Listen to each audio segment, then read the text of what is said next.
माननीय सदस्य ने जो पॉइंट ऑफ ऑर्डर उठाया है, मैं इसके हार्द को सदन के सामने रखना चाहता हूं। भारत सरकार की कैबिनेट ने इस बारे में एक बिल अप्रूव कर सदन के सामने रखा।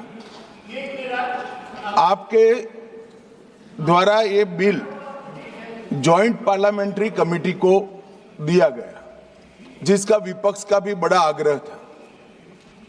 कमेटी ने इस पर सुविचारित रूप से अपना मत प्रकट किया।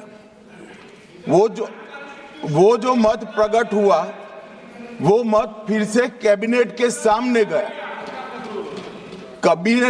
कमेटी के जो सुझाव थे, ये भारत सरकार की कैबिनेट ने स्वीकार किए और अमेंडमेंट के रूप में किरण रिजिजू जी लेकर आए। ये तभी होता है जब ये ऑफिशियल अमेंडमेंट कैबिनेट की अनुमोदन के बगैर आता है। मान्यवर, मैं नहीं मानता इसमें कोई पॉइंट ऑफ ऑर्डर है, और आपका ही आग्रह था कि कमेटी जॉइंट पार्लियामेंट्री कमेटी बने। अगर कमेटी ने कोई बदलाव ही नहीं करने हैं तो ये कांग्रेस जैसी कमेटियां नहीं, हमारी लोकतांत्रिक कमेटी है मान्यवर, जो दिमाग चलाती है। कांग्रेस के जमाने में कमेटियां होती थी जो थप्पा लगाती थी। हमारी कमेटी चर्चा करती है, चर्चा के आधार पर विचार करती है और परिवर्तन करती है। अगर परिवर्तन को स्वीकार ही नहीं करना है तो कमेटी काहे को लिए है भाई?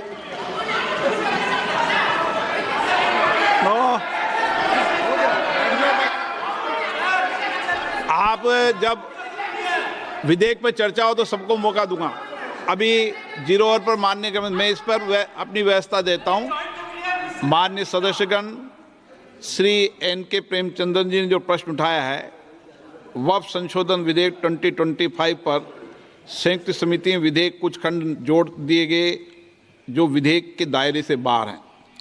इस विषय पर मैं माननीय सदस्यों का ध्यान कौल और सकदर द्वारा रचित संसदीय पद्धति और प्रक्रिया की ओर आकर्षित करना चाहता हूं कि संयुक्त समिति की किसी भी विधेयक में संशोधन करने की शक्तियां बड़ी व्यापक और विस्तृत है।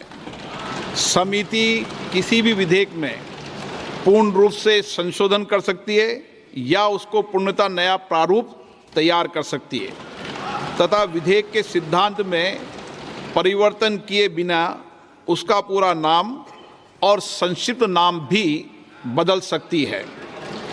इस प्रकार समिति किसी विधेयक में नए उपबंध सम्मिलित कर सकती है तथा विधेयक की व्याप्ति की समिति कर सकती है।